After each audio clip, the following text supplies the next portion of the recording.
Olá, sejam todos bem-vindos ao meu canal no YouTube. Mas antes da gente começar, partir para os conteúdos, eu vou me apresentar para você que está me conhecendo agora. Desde pequeno eu tive facilidade em conhecer pessoas, conversar com pessoas e sempre tive um tino para vender. Essa parte de vendas, de ter facilidade para vendas, acredito que começou lá na 8ª série, quando eu comecei a vender sanduíche natural lá na minha escola. Eu já queria ter a minha graninha ali. E aí, uma forma que eu entendi foi que lá na escola onde eu estudava, só tinha lá a lanchonete e vendia ali salgados tradicionais, coxinha, enfim, as frituras em geral. E eu falei, poxa, não tem um sanduíche natural. O que eu fiz? Comecei a produzir esse sanduíche natural e comecei a levar para a galera da sala comprar. Até chegar um ponto que a diretora me chamou a atenção. Na hora que ela me chamou a atenção, eu falei, pô, eu tô de alguma forma atrapalhando as vendas da lanchonete. Mas dali para cá eu falei, poxa, eu posso construir a minha renda sem depender do meu pai. Continuei vendendo sanduíche natural até uma data que ela colocou, falou, não, Ramiro, não dá mais. Mas a ficha ali caiu para mim. Eu não tinha tanta clareza assim que eu já estava empreendendo, mas eu, já estava vendendo e fazendo um dinheirinho para usar nos finais de semana. No segundo grau, eu entrei para o Colégio Cotemig, é um colégio técnico. E lá também eu comecei a levar salgados, porque meu pai já produzia salgados, e eu pegava com meu pai, comprava na mão do meu pai e revendia lá nessa escola. Então, acredito que isso trabalhou muito a minha facilidade de conhecer pessoas, de chegar, o que a gente chama, com a cara de pau nas festas, enfim, tudo isso foi contribuindo, hoje eu vejo, para eu saber me relacionar bem. Formei no Cotemig, falei, cara, isso não é para mim, desenvolvimento, tecnologia, isso, estou falando lá dos anos 2008, 2009, tá? Mas foi muito legal porque eu tive uma noção desse mercado de tecnologia. Quando eu entrei para a faculdade, eu entrei para o curso de marketing. Você que está assistindo esse vídeo aí, imagina o que era um marketing no ano 2010, a gente está falando de 14 anos atrás. Então, totalmente diferente do que a gente tem hoje. Mas, por eu ter já essa facilidade, o marketing, eu já tinha noção que se relacionava com venda, E lá potencializou ainda mais esse meu lado vendedor. Os meus pais pagavam a faculdade, bancava a faculdade, mas eu tinha sempre essa preocupação e já estava acostumado a ter o meu dinheirinho. Então o que eu falei, poxa, eu já vendi salgado, já vendi sanduíche natural, vou continuar fazendo isso aqui na faculdade. Então vários cursos, várias turmas, eu comecei a trafegar não só na minha sala, eu vendia para muita gente e vendia bem mesmo, fazia uma boa grana naquela época. Como eu fui me relacionando com outras pessoas, eu falei, poxa, eu já vendo salgado, vou vender roupa também.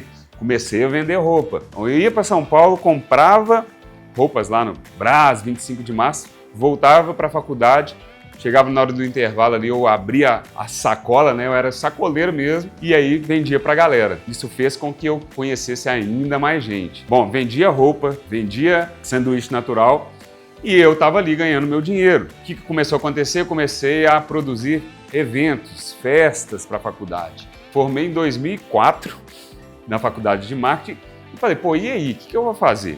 Eu já tinha validado que vender poderia ter uma remuneração que dependesse só de mim. Eu não saí da faculdade naquela ânsia de entrar em uma empresa, construir carreira em uma empresa. Eu falei, não, eu quero ter meu próprio negócio. E na época aqui, tinha um bar muito famoso, Espeto do Luizinho. O cara começou bem pequenininho, vendia espetinho e a gente frequentava ali. Eu falei, poxa, cara, esse cara, ele vende bem. E aí isso virou uma febre em Belo Horizonte. Esse cara ficou muito famoso. Ele que produz os espetos. Será que não tem uma fábrica de espetinho? Comecei a pesquisar e sim, existia uma fábrica. E aí eu fui até essa fábrica e me apresentei, resumindo, virei representante dessa fábrica e comecei a abrir o mercado em Belo Horizonte, oferecer em bares, restaurantes, aqueles espetos prontos. Consegui fazer uma carteira bem grande de bares e restaurantes e aí fui inserindo, além dos espetos, outros produtos. Foi aí que aconteceu uma história bem interessante, que é a história que eu conto para a galera da Codorna. Uma das empresas que eu representava vendia ovinho de codorna em conserva, um ovinho já descascado, pronto para comer. E aí o dono dessa granja, ele chegou um dia para mim e falou, Ramiro, a gente tem uma raça aqui das codornas que chega num determinado tempo, ela para de produzir os ovos e aí a gente tem que matar ela. E só que assim, é uma carne que em outros países se come. Só que aqui a gente não tem essa cultura, não tinha, pelo menos até onde eu conhecia, em Belo Horizonte, essa cultura de comer codorna. Aí ele falou, em alguns restaurantes já compram essa codorninha congelada. O que você acha? Você quer vender também? Eu falei, cara, deixa eu estudar esse negócio. E aí eu assisti num programa na época do Anthony Bourdain, era um chefe que rodava o mundo inteiro e mostrava comidas de rua e tudo mais. Ele estava num espetinho no meio da rua e o cara estava fazendo uma codorna assada.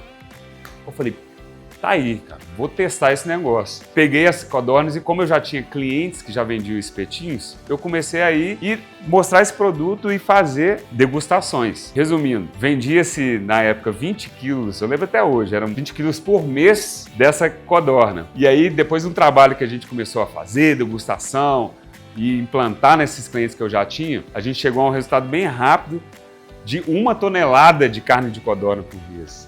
E isso é legal porque até hoje o meu número é o mesmo e não estou zoando. Tem gente que ainda me manda, você tem codorna? Então assim, tem clientes daquela época de restaurante que nem sabe que eu parei de mexer com isso, mas às vezes, você ainda vende codorna? Olha que legal. Então assim, foi um case assim que era um produto que a gente não imaginava e a gente inseriu no mercado e isso me trouxe bastante aprendizado. Conteúdos mais aprofundados aqui nesse canal, por exemplo, como que eu fiz para abrir um mercado em Belo Horizonte para vender codorna. Tem muito aprendizado aí, viu, galera? Como eu já tinha um mercado, né, eu já tinha uma carteira de cliente, eu abri um escritório de representação, então eu comecei a pegar várias marcas voltadas para a gastronomia para aumentar o meu mix de produtos, pois eu já tinha um cliente. Então eu comecei a vender mais produtos para o mesmo cliente. Olha só, super atual isso, né? Isso tudo eu fazia lá atrás sem saber muito dessa questão de conceito. Em 2010, uma empresa me achou no LinkedIn e me ofereceu uma vaga de um negócio novo que estava surgindo no Brasil. Eu nem imaginava o que era, mas eu me apliquei à vaga e fui na entrevista. Chegando lá, um dos fundadores da empresa me apresentou um projeto que era uma plataforma de compras coletivas. Então quem já é um pouco mais, tem a minha idade aí, vai saber o que é compra coletiva. Talvez você que é mais novo, dá uma pesquisada no Google aí dos sites de compra coletiva que foram uma febre no Brasil. Ele me passou o conceito do negócio, que basicamente era o estabelecimento dar 50% de desconto. Em cima desse desconto, ele teria que pagar ainda de 20% a 30% de comissão para a plataforma, com o objetivo de, você já tem a estrutura, você tem lá o custo de manter essa estrutura, porém você tem dias na semana e horários que estão ociosos. Por que você não dá um desconto, pelo menos para bancar o seu custo, e levar mais clientes para conhecer e experimentar o seu estabelecimento? Esse era o conceito de compra coletiva, porque aí você pegava esse horário ocioso, um volume grande de clientes e vendia aquela oferta, aquele desconto, tá? Agora imagina eu, ano 2010, aqui em Belo Horizonte, mineiro não é nada desconfiado, né? Explicando isso para um dono de uma churrascaria, para um dono do restaurante, falar, eu quero que você pegue esse seu prato, dê de 50% de desconto e desse valor que ficar, você me paga ainda 30%. Cara, já fui expulso de vários restaurantes porque me chamaram de louco com essa ideia. Mas, como eu já tinha uma carteira grande de clientes, eu consegui abrir bastante o mercado até que eu fiz uma transição. Eu parei de vender lá os espetinhos, a codorna, os alimentos e foquei nessa plataforma de compras coletivas, que era o Clicom. Ela era uma das pioneiras plataformas aqui no Brasil. Na época tinha o Peixe Urbano, entrou o Clicom, questão de meses assim de diferença, e aí depois chegou o Groupon. Então, que era uma empresa já grande, já tinha um mercado fora do Brasil. Em 2010 eu entrei de fato para o mercado digital. O Clicom foi uma base não só para eu aprender muito do potencial desse mercado online que a gente vive hoje. E aí, de fato, eu falei, cara, é isso que eu quero pro resto da minha vida. A gente teve vários cases de sucesso que partiram aqui de Belo Horizonte. Começou, era eu mais uma pessoa, né, vendendo esse conceito, abrindo esse mercado, até que eu consegui, assim, trazer vários cases interessantes que viraram referência até fora de Belo Horizonte.